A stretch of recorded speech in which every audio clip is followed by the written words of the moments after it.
authentic conversations about ourselves and our community, exploring topics that uplift and inspire us. From personal growth to social change. So grab your teacup and get ready to join the conversation.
what's kind of going through their mind as they're kind of hearing this. Before what I even saw of them, Jesse, it seemed like they were just kind of listening to all of this listening to this and taking it all in.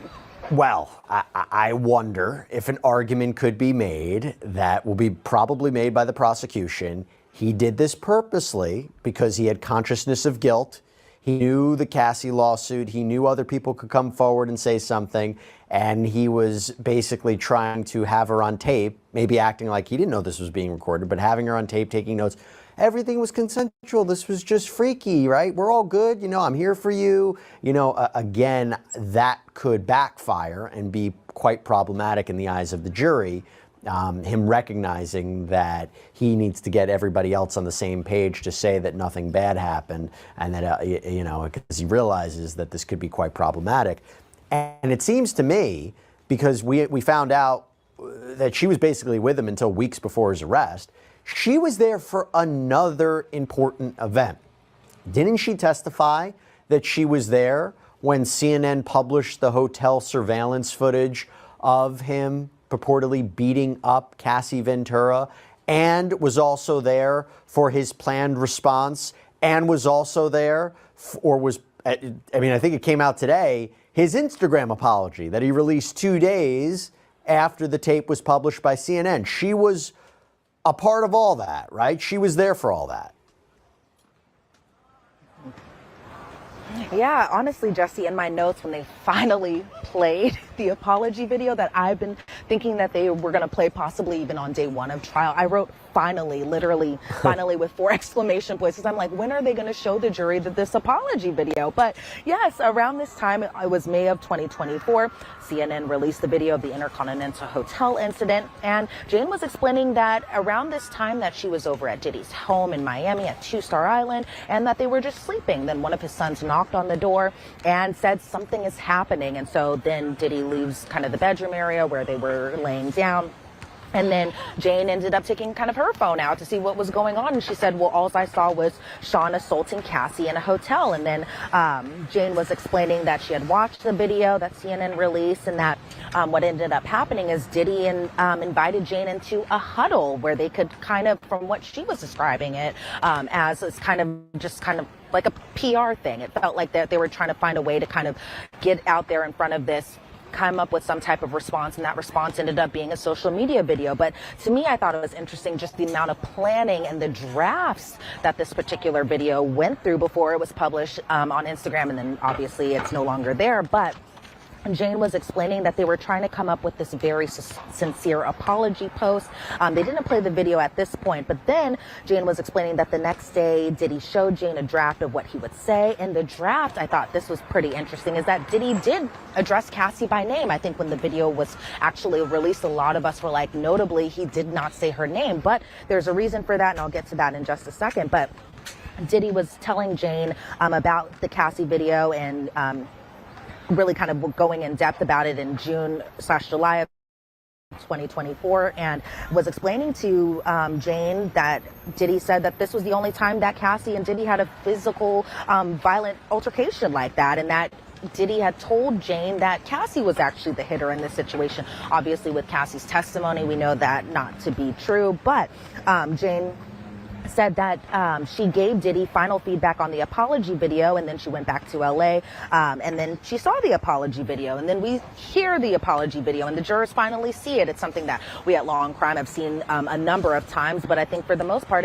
it presumably has been the jurors' first time seeing this video. And so then you hear Diddy say, you know, it's so difficult to reflect on the darkest times of your life. My behavior on that video was disgusting. I had to go to therapy. I had to ask God for his mercy and grace. I'm so sorry. I'm not asking for forgiveness. I'm truly sorry. And then Jane said that she didn't feel this apology was genuine, this particular apology video. And then there was a whole objection from the defense. The jury is dismissed. They're given a break. But then we kind of get into why there was an objection by the defense. And so the government came out and they were like, okay, we'll strike the last part of that answer where Jane was saying that she didn't feel like this this apology video was genuine in terms of comparing it to the final draft that was posted versus the draft that she saw, where you do hear Cassie's name. I guess we didn't see that draft, nothing like that, but the draft that actually went out to the public didn't mention Cassie by name. But then the defense chimed in about that, and they were like, well, there was talk about naming Cassie by name. Agnifilo told this to Diddy around this time, because Mark Agnifilo was already Diddy's lawyer by this time. He told us in court today, but Mark Agnifilo was the one who was actually like, do not name Cassie in this apology video. Why? Because she's going to be a grand jury witness, and she likely was a grand jury witness around this time frame. And so the defense was like, well, this entire line of questioning is inappropriate. And the government said, well, this is relevant as it's going into kind of what ends up, what Jane ends up testifying to next, as far as Diddy beating her. But the judge said, you know, I do see the relevance if Ms. Comey is talking about state of mind, but then the defense seems kind of like, okay, well, this is like a confidential discussion. This is privileged communication. And so then Maureen Comey was eventually like, okay, we'll strike it because I respect privilege issues. And so the jury was told to disregard that part about the video not appearing genuine. But when the jury came back from the break, they replayed that video once again. And Jane knew that this was in reference to the hotel video that we have now seen in the trial multiple times, and that the next time she saw Diddy after this video was released was not until June 18th of 2024. And from Jane's testimony today, that was a date that she specifically remembers. Just a lot of things happening, and a lot of things did happen according to her testimony. But she said after that apology video was released, kind of in May of 2024, then the next time she saw him was in the next month later, that being in June of 2024 too. It's fascinating to see what was going on behind the scenes. We had always speculated, did he have any help? Was this planned? Was it spur of the moment? So just taking this testimony, it's fascinating to hear about it. Now, she also testified about being extorted. What happened there? So what's interesting, Jesse, is this alleged extortion actually happened prior to the May 2024 CNN video release of the Intercontinental Hotel incident from 2016. And Jane was explaining this happened shortly after the HSI raids on Diddy's home in both Miami as well as Los Angeles. But I thought what was interesting is that Jane said that investigators even came to her front door. She saw this on a Ring camera video and said that the investigators left a card for her and that Diddy had paid for Jane's lawyers. And after Jane had sent a message to Hakeem, who had worked for Diddy at this point, and then he helped her get in touch with Diddy's lawyers. And then what ended up happening is that the escort Cabral ended up calling Jane, saying that he was going to release the sex tapes on the dark web, presumably after he saw that these HSI raids were being conducted. Because remember that day, I remember that day very clearly, where it was just like kind of like all hands on deck. Diddy's homes are being raided, and so I presume that Cabral might have seen this on the news, and then he had called Jane saying that he was going to release their sex tapes on the dark web, and that Diddy ended up picking up the wrong phone to record this hotel night or debauchery night, and ended up recording this sexually explicit video on Cabral's phone as opposed to Diddy's phone, where that was originally intended it to be. And so Jane was explaining that her heart was just beating so fast, and that Cabral wanted $10,000 for this video. And so Jane ended up calling Diddy to tell him that Cabral was extorting her.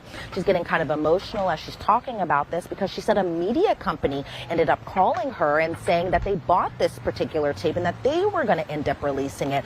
But then she had explained that this media company, which she didn't name or anything like that, so we don't know in terms what type of media company it was that purchased this video, but she had explained that they didn't end up releasing this video. And she said even after he being Cabral had extorted her, she never saw him again. And so this was March of 2024, where she was explaining that she had never saw Cabral again even after this incident. The two had never spoken since then. And so it was kind of interesting, because I remember even just around that time, there was a lot of rumors swirling around that people have videotapes of Diddy and these freak-offs. But according to Jane's testimony, she said that a media company did buy it. But again, we don't know this media company. We don't know who they are, if they were actually going to plan on releasing it. But she was explaining again that she and Cabral never spoke after this particular alleged extortion. Yeah, I wonder how that fits into the overall charges, maybe to say, you know, there was a lack of consent, there was a lack of her wanting to have these videos or even these videos released. it wasn't so much on Combs as it was on allegedly on somebody else. So it's interesting, they testify about that. I have to say, I think the finances are really interesting. So the idea, right, Sean Combs controls someone's appearance, controls their careers, controls their livelihood. And there was testimony earlier where she talked about how she wanted to do OnlyFans and he discouraged it. The way that I was reading it, it came up again about her earning her own money. Talk to us about this and whether or not this was during a break in the relationship, because I guess the idea would be if she's earning money on her own, that goes to the idea of this is what she could have been doing, but Sean Combs was controlling it. He was controlling her life. He was controlling her finances to get her to do what he wanted. Did she talk about earning her own money? She did talk about earning her own money. So this was during an off period that the two had. So this was specifically around January of 2024, where Jane said that her finances actually started to pick back up after she created that OnlyFans. And so she was saying that she just wanted to be independent again and this is why she had created the OnlyFans page.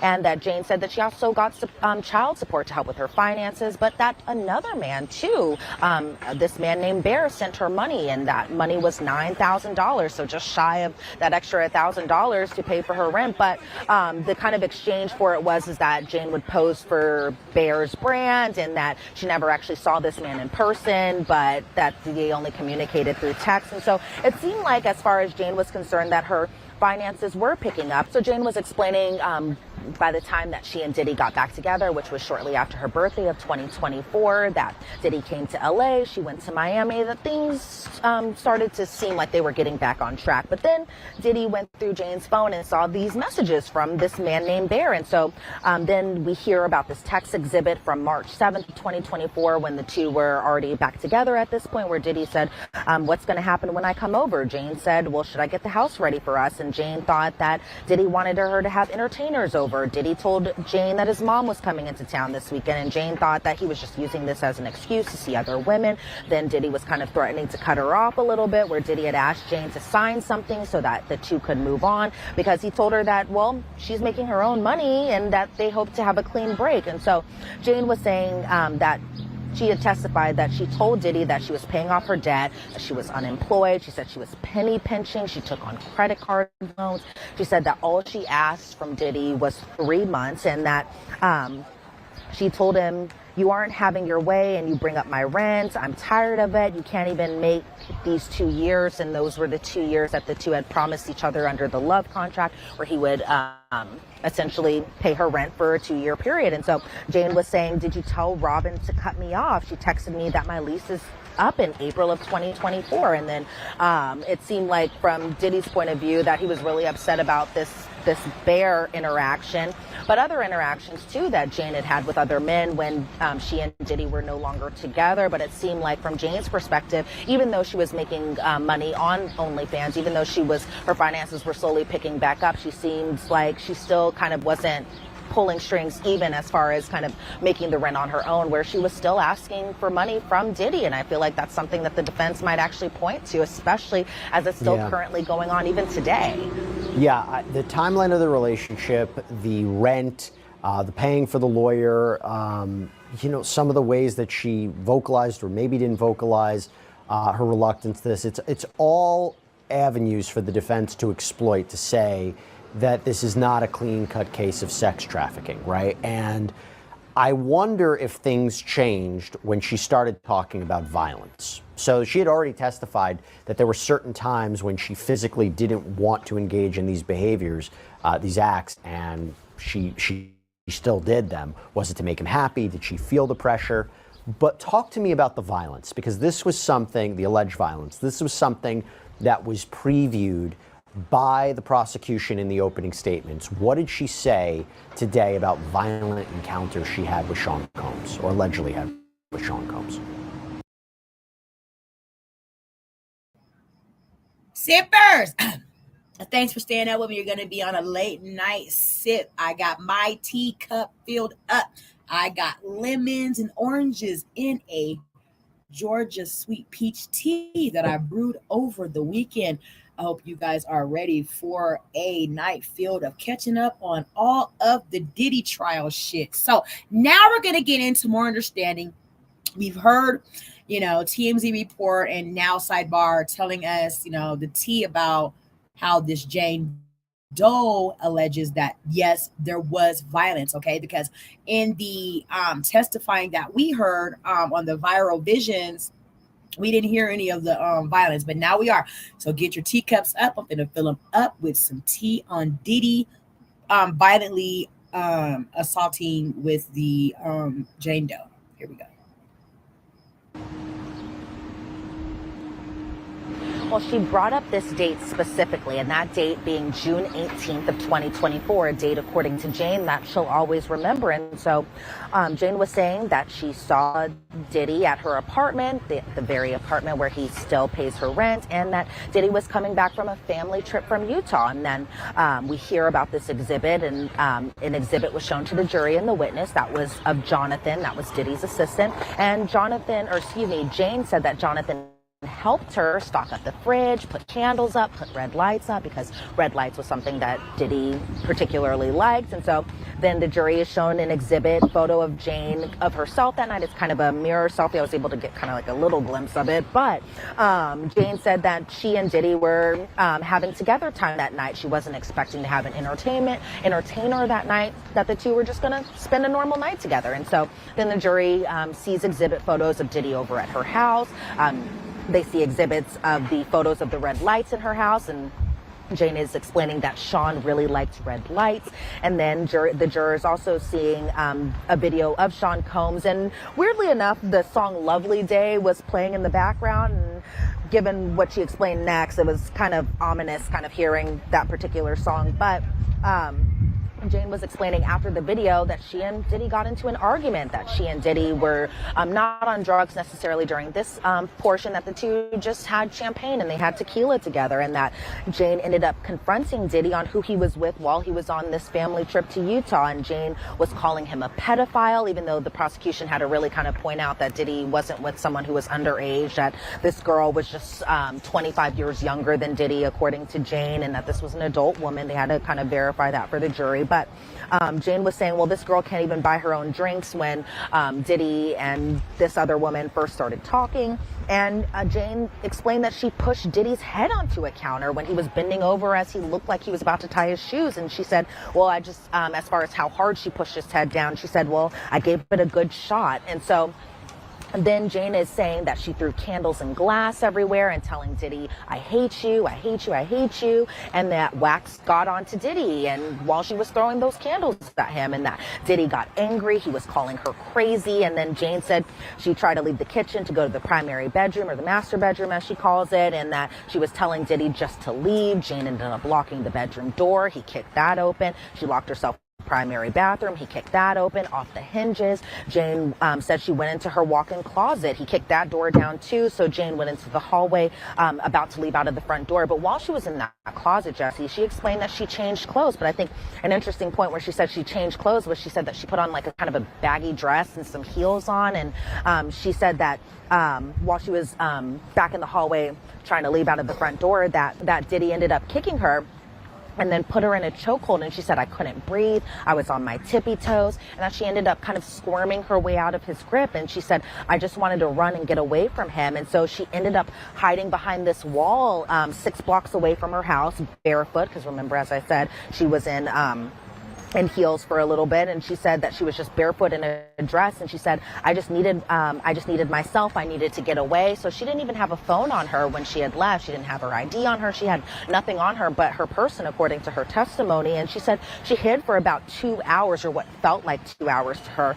And she said when she turned the corner to head back towards her apartment, she said, I saw Sean walking toward me. And Jane said that she went into the guest bedroom of her home. Did he kick that door in too? She kept throwing glasses and candles at him, and that Jane and Diddy both ended up on the patio. And she says, I just remember that I punched him and he punched me, but Diddy had no injuries. Jane was explaining that she just kind of curled up into a ball at this point while she's outside on the patio on the ground. And she said that Diddy ended up punching her in the head more than once, and that she was just trying to cover her head as far as why she was balled up kind of in the grassy area, and that Diddy punched her and he kicked her multiple times. And Diddy said something along the lines to Jane that she had testified to. He said, that you're trying to take me away from my family. And then Diddy grabbed Jane by her arm and her hair and dragged her back into the house. And Jane said that she called the woman that Diddy was last on this, I guess, Utah trip with, using Diddy's phone during this kind of argument, during this violent encounter. And Jane was explaining that she was just angry and she was fuming, and that during this phone call, Diddy held her down as the other woman just said like very insulting things to her. And Jane had told this woman, "Shut up, he's beating my behind." And Diddy had FaceTimed Jonathan, the assistant, afterwards and said, "Well, tell this girl I wasn't with no girl on this family trip." And that's what Diddy had allegedly told Jonathan, the assistant. And so Jane said that she had 2 golf ball sized knots on her forehead. She had a black eye that was starting to form, and that she went into the shower afterwards, and that Diddy kept smacking her while in the shower. He was fully clothed, however, she was not. And Jane ended up calling him a bitch. And so even after this, you would think that would kind of be the end, that the two would maybe go their separate ways that night. But she had explained that even after this, that Diddy just told her to put ice on it and put an outfit on. And that outfit, she thought it meant lingerie and high heels, and that's what she did. And even after the assault, Diddy used her phone to play pornography. And then they texted an escort named Anton using Jane's phone, and Diddy had texted Anton using Jane's phone saying, "Hey, what are you doing?" And then Diddy scrolled up and saw earlier messages from Anton about this mutual friend and this Vegas trip where they had had. And then Jane was explaining, "Well, next thing I know, I had to go to my car door to open the gate for Anton, because I guess the clicker for the gate was inside her car." And the jury is shown a photo of Anton's contact number in Jane's phone.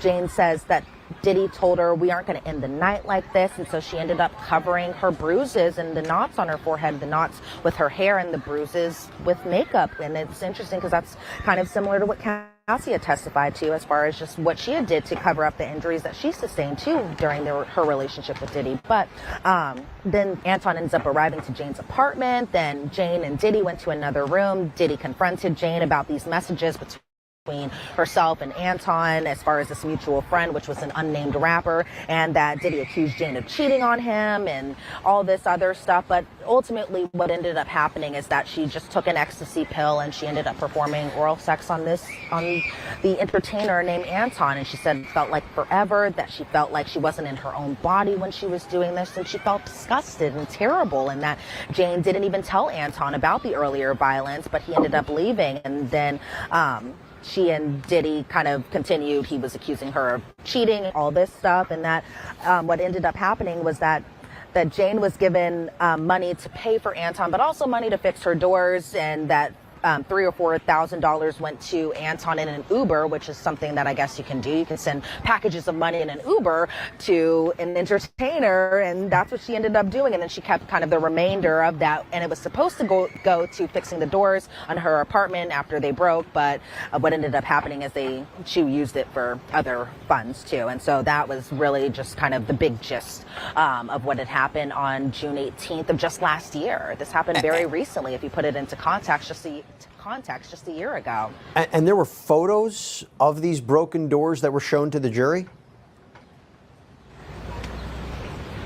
Yep, there were a lot of photos shown to the jury. So they saw the package money being sent to Anton on June 19th of 2024. Then they saw the Uber because she was trying to take a picture of the license plate. And then they did see an email from Jane to this company to repair the doors. Those were from August 27th of 2024. And in that email were the attachments of the various different kind of photos of just all the different doors that were broken or taken off their hinges or destroyed, pretty much, that according to her still haven't been fixed even to this day. Yeah, this is, again, a complicated situation, because I understand the testimony to be, she claimed, Combs said to her basically along the lines of, "Take this bleeping pill, you're not going to ruin my bleeping night, go out there and bleep, bleep," you know? and claims, she said to him, I didn't want to do it. She ends up doing it. You could argue that seems to be more the clearer cut case of potential sex trafficking, but it's complicated by the fact she said, a few days later, she missed him, right? She missed him. And it goes to those complicated avenues of what is that relationship between, again, just taking the allegations as true, an abuser and a victim, which I understand there was even discussion today about whether Dr. Dawn Hughes, a forensic psychologist who testified earlier in the trial, whether or not she'll have to be recalled to maybe explain some of this. Elizabeth, before we wrap things up, how did their relationship end? When was the last time that she saw him? And I understand we learned a little bit about more her connection to this case and what brought her to testify. Yeah, so I was kind of waiting to hear from the prosecution that she was the woman that was in the hotel whenever Diddy got arrested, but we never got to that point because the last time she saw Diddy in person was in August of 2024, and that Diddy had told her to invite Dawn over for a hotel night. So even as late as August of 2024, she was still doing these hotel nights or wild debauchery nights. And so the jury is shown an exhibit, this being from September 9th of 2024, is a text between Diddy and Jane, and Jane said, well, whoever you're with can do it. And she was talking about Diddy asking her to send a sexually explicit video. And remember how I was saying around this time when Diddy had made his trip back to New York, whenever he was over in his hotel before he got arrested, that HSI saw like women's bags inside his hotel room. And so Jane was kind of saying, well, whoever you're with inside wherever you are here in New York, that you can get that sexually explicit video from her. But I thought what was interesting is that, so Diddy is arrested in September of 2024. Jane was subpoenaed in November of 2024, but she said she never spoke with prosecutors even before that. So from November of 2024 until January of 2025, she didn't have any other meetings with them. Jane was explaining that she had been in therapy for the last 3 months, and that Diddy still pays for her rent and even the current lawyer that she has. And so Jane was explaining that she did have meetings with Diddy's attorneys. And I thought what was interesting is that she told the defense attorneys first about what had happened on June 18th of 2024 before even telling prosecutors about this incident. And so she said she didn't even reveal this anything about this violent incident until April of 2025, so just a couple months ago. And she said that she was still processing that night. And so Jane said that at first she felt obligated to meet with Diddy's attorneys based on her relationship with him. And honestly, from what I could feel while she was on the witness stand, I felt like she felt possibly, and I'm presuming this or assuming this, that she seems like she's still in love with him in some type of aspect. And I think that's something maybe the defense will really point out when they cross-examine her tomorrow. But she was even asked in the final line of questioning, how do you feel about Diddy? Something that other people have testified to as well, including Cassie. But as far as Jane is concerned, Jane said that she prays for his continued healing and for peace for him. And she didn't say as far as I still love him, I miss him. She didn't say any of that. And I thought at this particular moment where she said that I pray for his continued healing and peace for him, that she would turn and look at him or just look at him in the eye or just something. And we never saw that from what I could see of Jane, even while she was testifying. For the most part today, she kept her head down, rarely even looked at AUSA Maureen Comey when she was asking her questions. And so I thought for that moment, okay, maybe she might look at him directly. Maybe there would be some type of, look. And we didn't see that at all. She really just kind of kept her head down, even just saying that. That time frame is interesting because it explains the superseding indictment. It explains why she was added and how she was added and when she was added to it. But it almost feels like not a reluctant witness, but not a typical victim in a sex trafficking case who would testify and talk about the torment of your abusers and what it was like. I say a classic example would be somebody who was kidnapped by this organization and sex traffic, was and shipped off to different clients, and maybe was rescued by authorities and now testifying against the perpetrator of the sex trafficking ring. You're not getting that. Doesn't mean that they're not hitting points for the prosecution, but you wonder how beneficial this witness was for the prosecution's case. Sex trafficking, maybe not. Transportation to engage in prostitution, I think she definitely helped support that, literally paying, transporting sex workers and herself for prostitution purposes across different cities. Probably that supports it. But I will be very curious to see where the cross-examination goes, for sure. Elizabeth Milner, thank you so much, and really, really great reporting as always. All right, Sipper. So that was some sidebar with Law and crime, what do you guys think? Okay. Drop your thoughts in the chat as we continue to catch up on everything going on from the 15th day of the trial until currently. Let's see.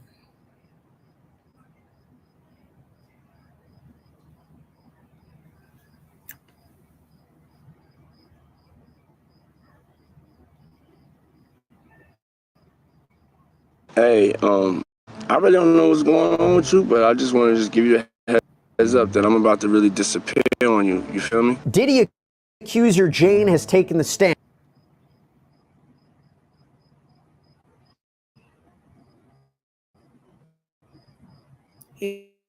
Here we have some voice messages to Jane Doe, one of Diddy's ex-girlfriends that have been testifying.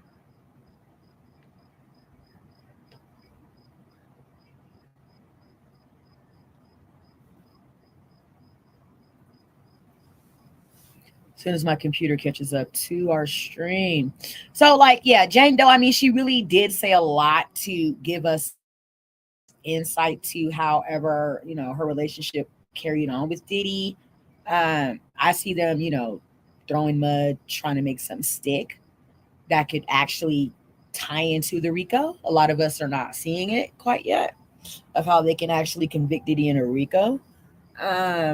Like I said, question down in the front of the thumbnail. Is Diddy in the right court? Should he be in state court or is he in the right court, be it in a federal court? We're going to listen to some text, voicemails, and all that good stuff of Diddy between him and Jane Doe.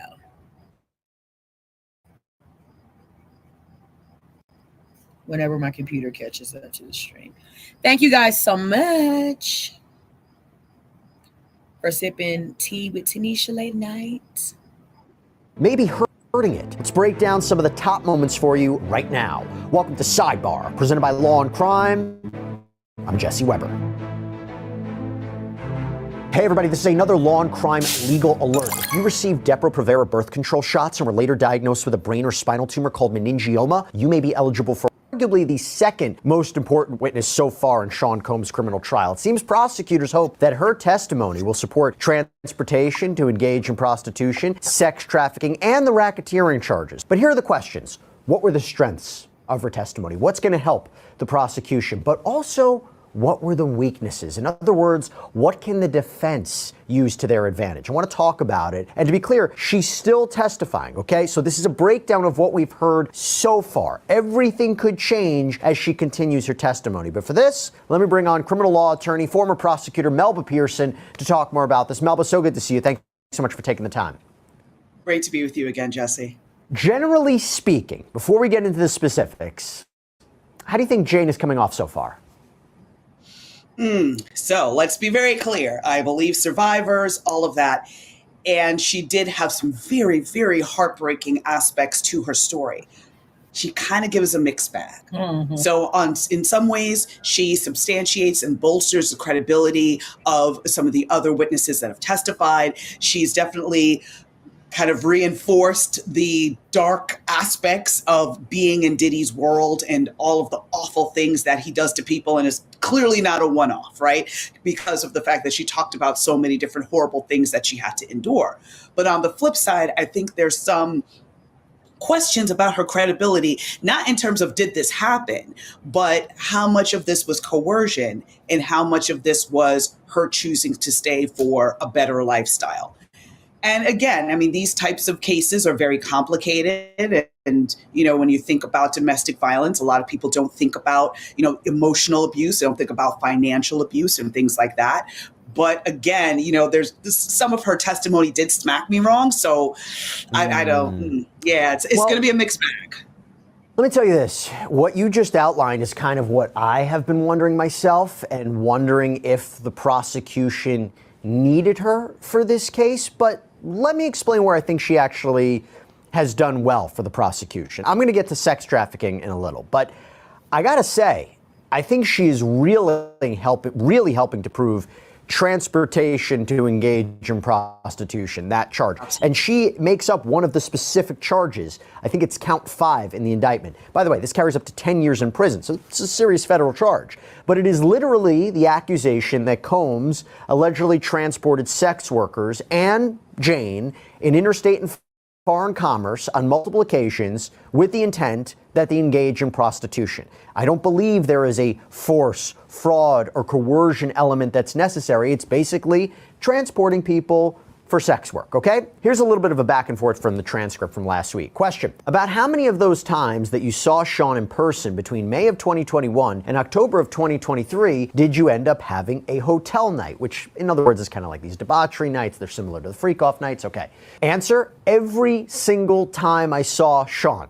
Okay, so she testified that Combs would arrange her travel. This was through assistance, that he paid for it, that she saw Combs hand cash to the male performers. She also testified that his security or assistants, like his purported chief of staff, Christina Coram, would give him cash. She testified that she helped to pick the performers, even arrange the flights of at least one male performer from Atlanta to New York. And she allegedly paid him $2,000 to $4,000. She claims she got the money from Combs. She testified how Combs arranged performers to come over too. She testified that the assistants had set up the rooms. So Melba, from this charge alone, do you think her testimony supports that? Oh, absolutely. Absolutely. That's why I say it's a mixed bag, because she definitely did give some things to the prosecution in terms of showing that she was flying all over the country to engage in these freak off / hotel nights, that it was at Diddy's request and direction, that, again, that this wasn't something, even though coerciveness and fraud and force are not necessarily required. Again, when you look at it in the totality of the circumstances, sum and substance, nobody wanted to be there, right? The performers were there because they were paid. The women were there because they were in a relationship in some way, shape, or form with Diddy and thought that they were in a loving relationship, and it turns out they were really being abused. So I think it adds a lot to the general context as well as substantiating each of these charges. So for sure, she gives the prosecution that. Well, Melba, if she's testifying about how she helped arrange hotel nights as a surprise for Sean, that was a part of her testimony, I believe. Can he say, hey, listen, I wasn't a part of all this? Or even if he agreed, is it still prostitution? You know, there was an argument that I'm paying these people for their time and experience, and maybe they could say I had them come over to dance and perform, and then one thing led to another. Or is this, again, I still feel like this is the most straightforward charge, but is there a way for him to even wiggle out of this? No. Money for sex equals prostitution. And there's no other way around it. And if you're paying these workers, whether it's him doing it directly, whether it's him having an intermediary do it, you're still directing it, right? So at the end of the day, money for sex equals prostitution. He can't get around that. There's nothing he can do. Let me ask you this. Aside from the men getting paid, right? If she, and this is what she testified to, that she got her rent paid by Sean Combs, that he was giving her gifts like a love bracelet, that he was giving her cash.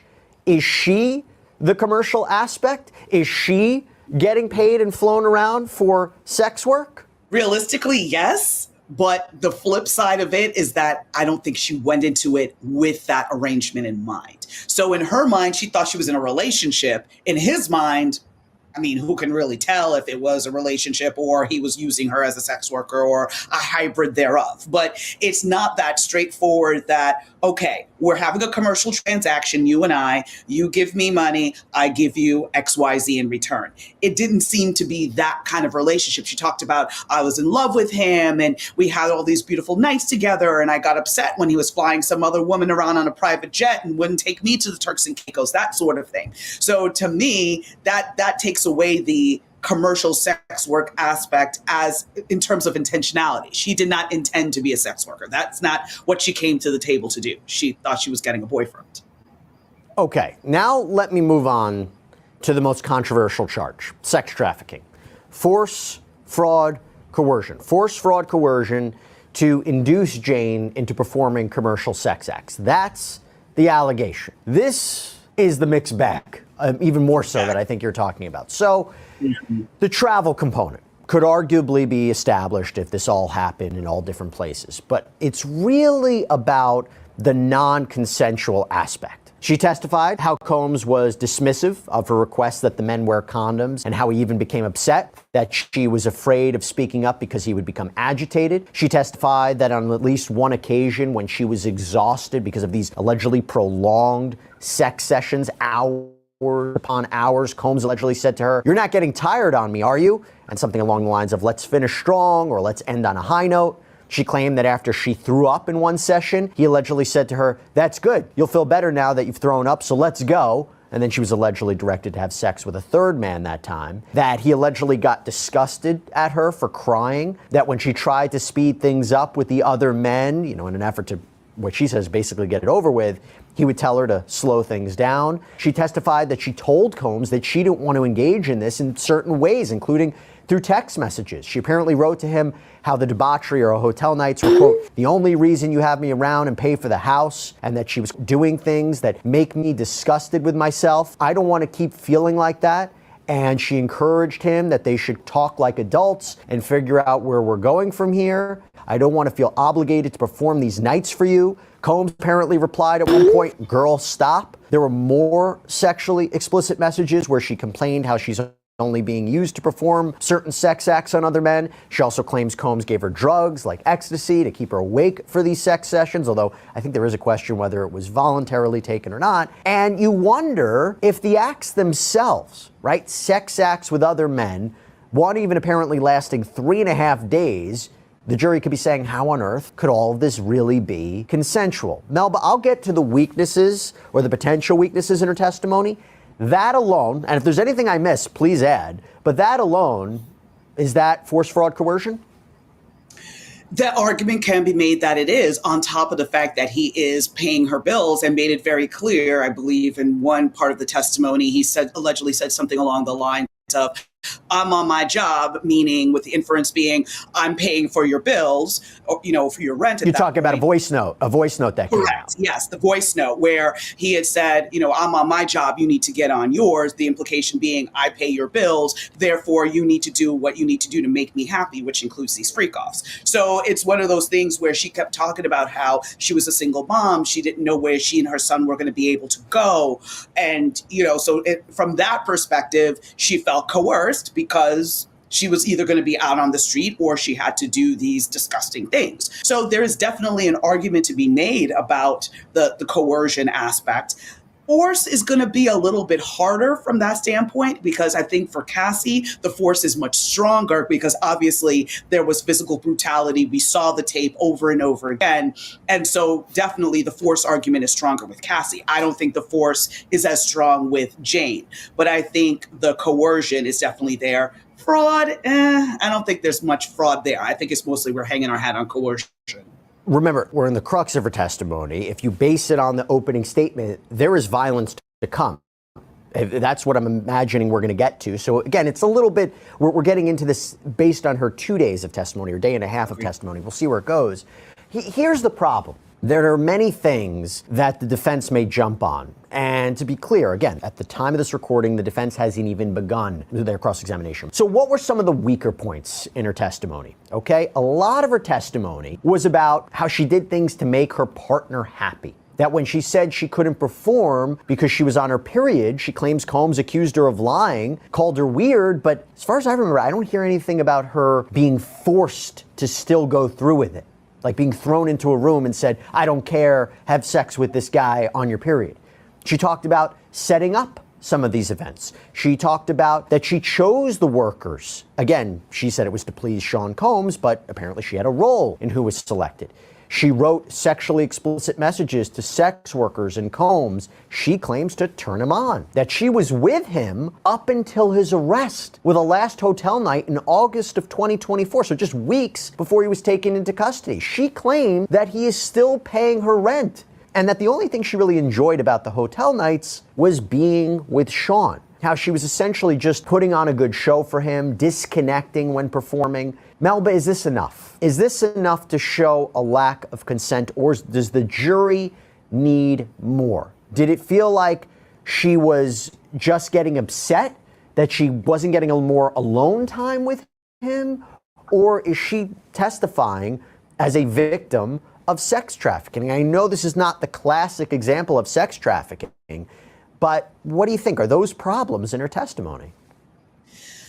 Again, the key is going to be the prosecution is going to have to give the closing argument of life, okay? Because they really need to weave this together for the jury for them to have a better understanding. Because again, I think a lot of this would smack the average juror wrong. I mean, when you have Jane talking about how Diddy paid her rent and was giving her 10 grand a month just for expenses. And then she turns around and says that was not enough for her to be able to furnish her house and live in a comfortable manner, that she needed to go into debt and open 3 more credit cards. I think that aspect, I think it would put the jury off, especially if you have a jury of average New Yorkers who, working, trying to do everything they can to make ends meet and would love to have an extra 10 grand free and clear every single month to be able to, pay their bills, go on vacation or do something. So I think some of those aspects made her look like she wanted to be in the scene and she just didn't like the price that she had to pay. I think there's a definite argument to be for that by the Do you think it's a problem that she was with him up until last year and is now testifying against him?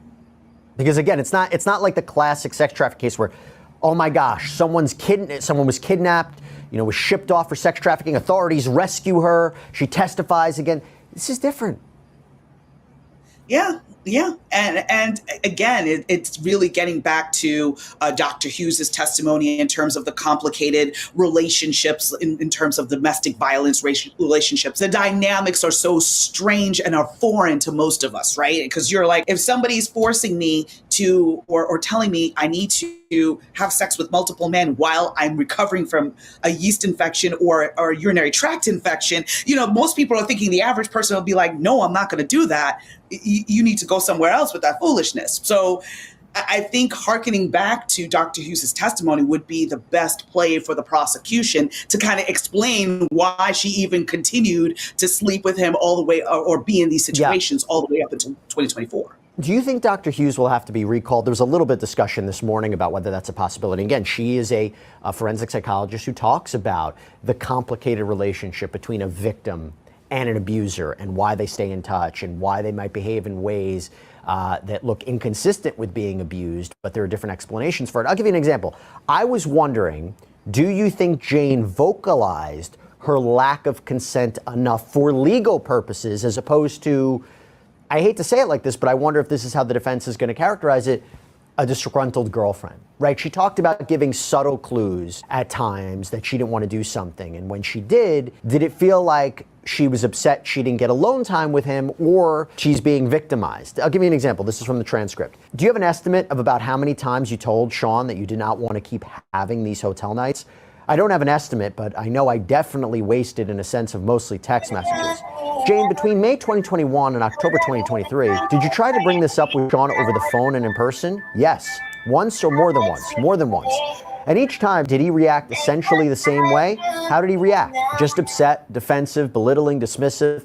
Melba, again, do you think Dr. Dawn Hughes has to be recalled to explain this? And did Jane, in your opinion, based on the testimony so far, did she vocalize her lack of consent enough to put Sean Combs on notice and to make it clear that he was sex trafficking her or allegedly sex trafficking her? So to answer the second question first, I think she vocalized her displeasure and lack of consent enough. Because I think it just felt like she said it 10 different ways from sunrise, whether it was a text message, whether it was phone calls, him ceasing to speak to her for like 3 weeks or something along those lines, after she said that, this is problematic, et cetera, et cetera. So his reactions to what she said made it clear that he heard her loud and clear and did not like what she had to say. So I think from a legal's perspective, yes, she had clearly said that I don't want to do this. Now, the fact that she kept doing it, separate discussion, but she always said that this was not something she wanted to do. This is not the relationship she wanted to have. Talking about the Pandora's box, like I feel like I opened Pandora's box and now this is the only basis of our relationship and there's nothing else. She made it clear this is not what she wanted to do. So I think that part is very clear. Now, in recalling Dr. Hughes, I'm on the fence. I almost feel like if I was a prosecutor, I would have waited to call Dr. Hughes, knowing the types of testimony that was to come, because of course you knew what order pretty much you were going to call the witnesses in. So if you knew you had multiple girlfriends who had similar experiences, then you kind of wait and have Dr. Hughes come and explain all of the behaviors in one fell swoop, rather than bringing her on to explain Cassie's behavior and then try to recall her for the narrow purpose and have to fight with the defense. First of all, they had to get Cassie on the stand immediately because she was about to give birth. Of course, so they had to do that. I think there's something to say now the jury knows where Dr. Hughes is coming from in that mindset. Then you call Jane as opposed to after. They're already primed for it in a way. So I hear you, but I think that's another way of looking at it. Look, I wonder also how granular the jury's going to be, and I don't know if this is even necessarily a question of whether Jane was credible or not, as opposed to maybe other witnesses who testified, because there were opportunities for her to make it sound much worse, to make it more of a clear-cut case of force or fraud or coercion. She didn't. For example, she testified how she didn't really want to have sex with this guy that Combs brought over, who she claimed was sweaty and he smelled, and how Combs seemingly tried to encourage it, and that Combs, ended up having sex with her as the guy was hovering over her, and then he excuses him and brings somebody else in. I mean, to really make it sound worse, and if she really was, what the defense maybe will say is, oh, she's only out to get Diddy, she could have said, oh, he forced me against my will to have sex with him. And that, I didn't quite get that. I mean, it's pretty disturbing to say the least. You're the guy you don't want to be with and he's hovering over you. It doesn't take away from that. And you go back to something else that I wanted to mention as well. Whether manipulation and financial control are elements of sex trafficking, right? So when she complained about being used for sex, Combs apparently responded in a text that she was throwing sex in my face and saying, let's just be friends. She apparently responds, I don't throw sex in your face constantly, but these nights require everything out of me for 30, 40 hours straight.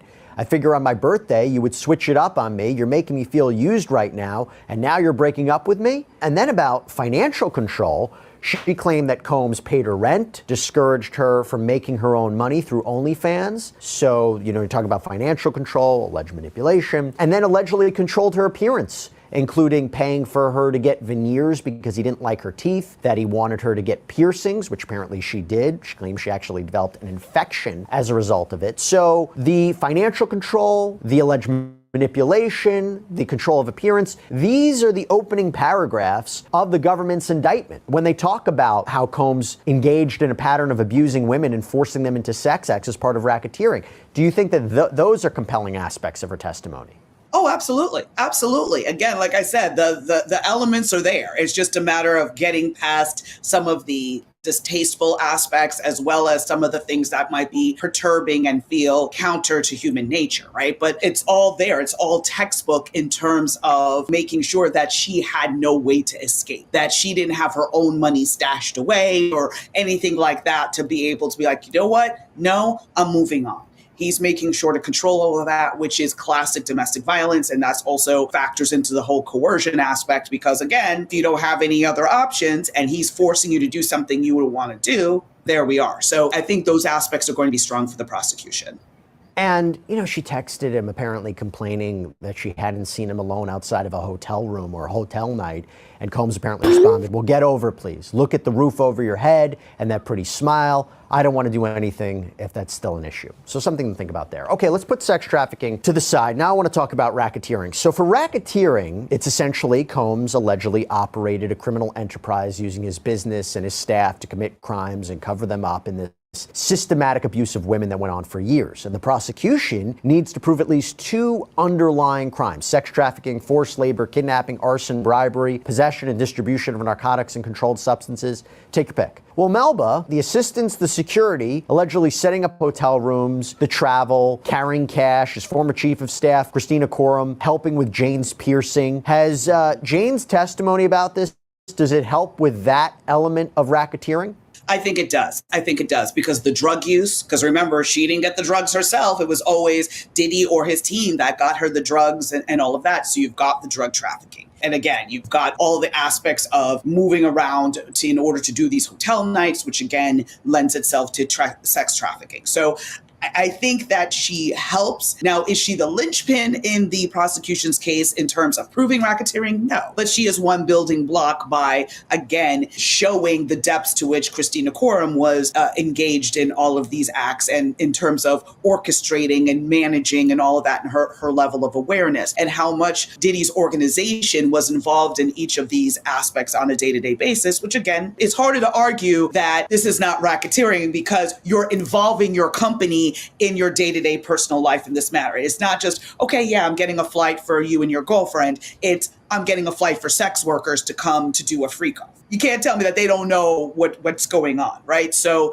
clearly he's using his businesses, he's using his employees to be able to further these hotel nights, these freak offs and all of that. So again, I think you have it there. But at the end of the day, I think the prosecution already has RICO from Kid Cudi, from the blowing up of the car, because that's arson, and Capricorn Clark, because he held a gun to her head and told her she couldn't leave, which is armed kidnapping. So everything else to me at this juncture is gravy. No, it's a good point. Yeah, I think the more the better, right? The more the better that they sell the jury options, right? Give the jury options for predicate crimes. But let's talk about that. So in terms of the underlying predicate crimes, we already discussed sex trafficking, put that to the side. But here's one. Jane testified that these hotel nights were like work. Is that forced labor or no? Because she's not necessarily an employee. She's not an employee, yeah. So I don't think it's forced labor. I think you get forced labor. I thought it might have been a stretch. Clark, Capricorn Clark and David James. Right. You remember when one of the security guards told him, you know what rhymes with tired? Fired.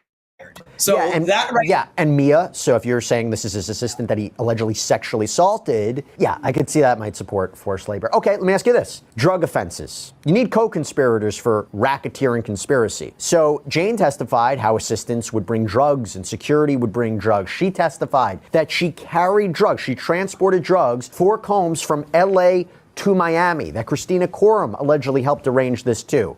That's co-conspirators for the drug offenses, the underlying drug offenses for racketeering? Absolutely. Absolutely. Without a question to me, because again, they knew what they were doing. They went, they got the drugs, not for themselves, but at the behest of Diddy in some way, shape or form, whether it was Diddy directly saying it or Diddy telling Christina and Christina going ahead and telling them to do it.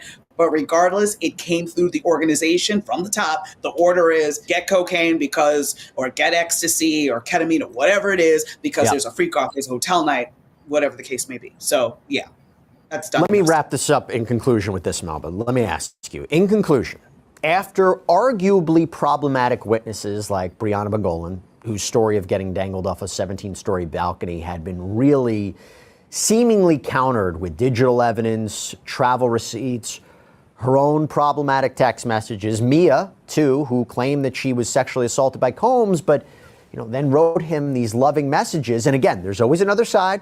There's always a way to explain trauma and why people might stay in touch with the people who abuse them or write loving messages. There's always an alternative explanation. Not the cleanest case for the prosecution, not the cleanest witnesses for the prosecution. Having said all that, after they testified, as of right now, and there's more testimony to go, is Jane the best witness to call to prove their case? I don't think she was the best, but the reality is when you're putting together a case of this magnitude and of this scale, you're going to have a mixed bag of witnesses. You're going to have some strong ones. You're going to have some amazing ones who are really going to bring the case home for you.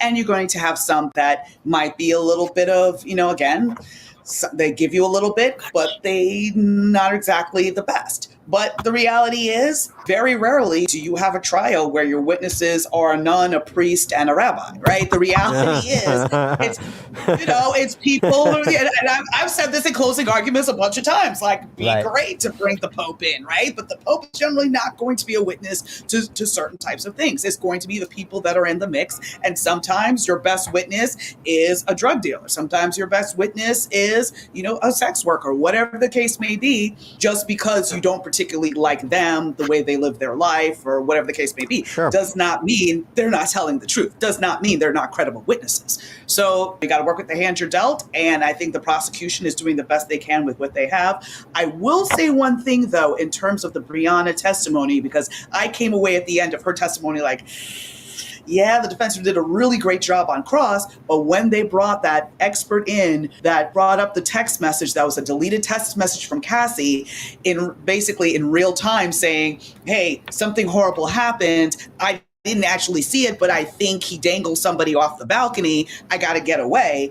I think that actually rehabilitated Brianna's testimony to an extent. So yeah, there's also we could have a separate conversation because they said that the metadata from the photos of her injuries indicated those photos were taken before the attack, that Combs was not in LA when this was going on. Again, what did Cassie see or hear versus, actually seeing or hearing herself? You could also make the argument, since they're not the cleanest of witnesses, it shows their credibility. Like I said, if they really wanted to get Combs, make it sound worse. I don't know, complicated situation.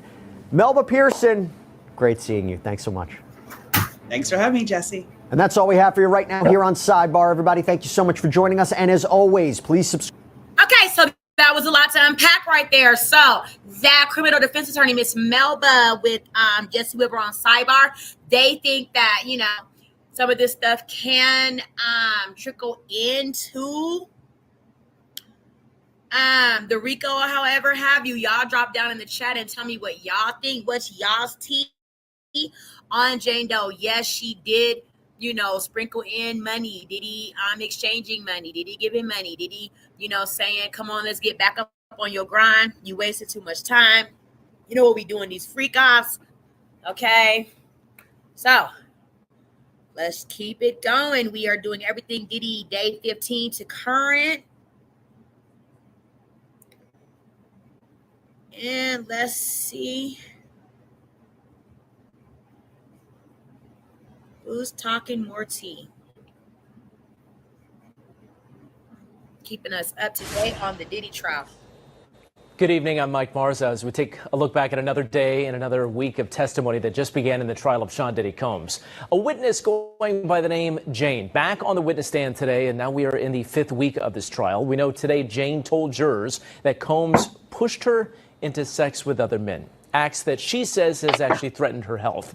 She also regretted the dark, toxic relationship she had with him, she told the jury. And during testimony, she also revealed that Combs was still paying her rent.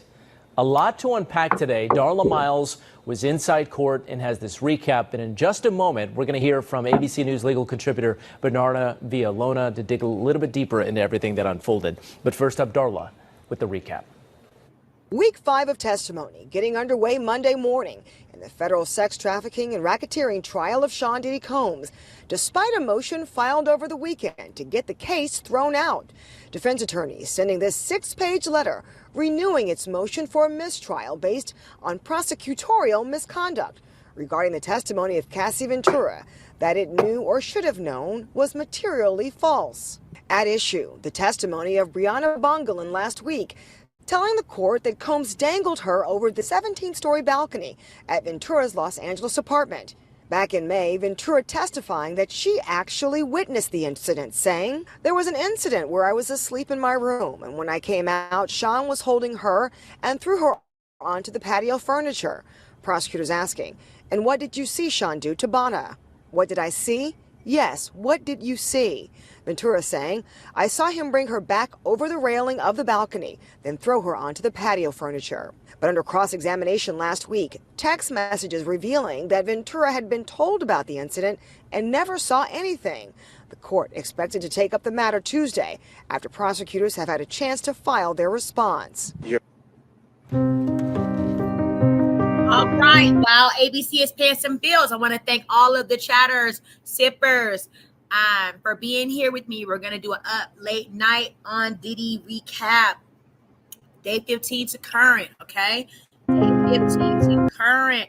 Remember when you come into the room to lift your teacups up so they can be filled up with this tea.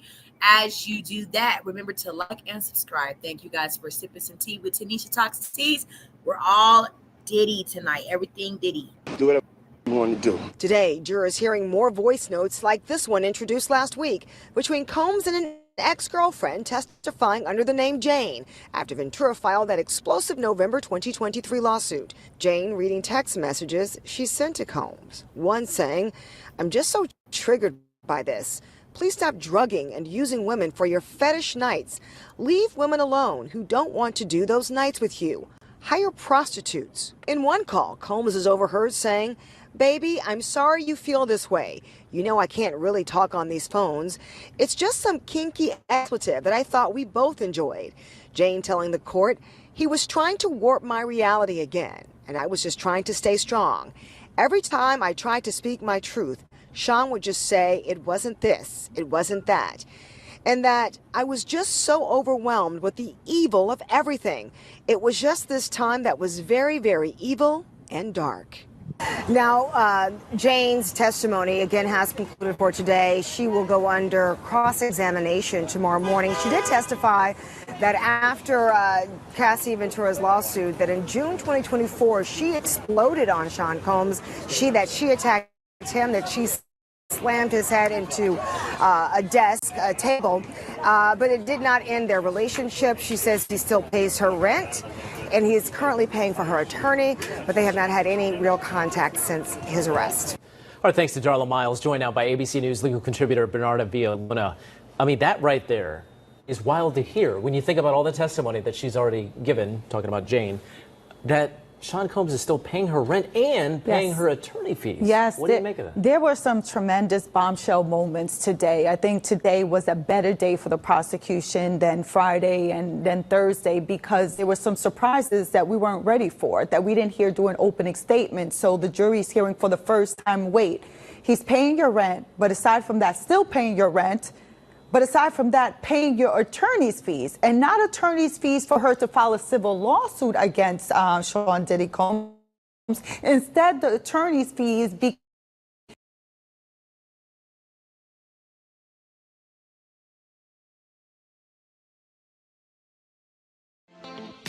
Thanks for watching. Remember to show your support by liking, subscribing, and sharing. It's a blessing. Keep your teacups filled and ready for my next upload. Until then, stay inspired and remember, always stay dipping.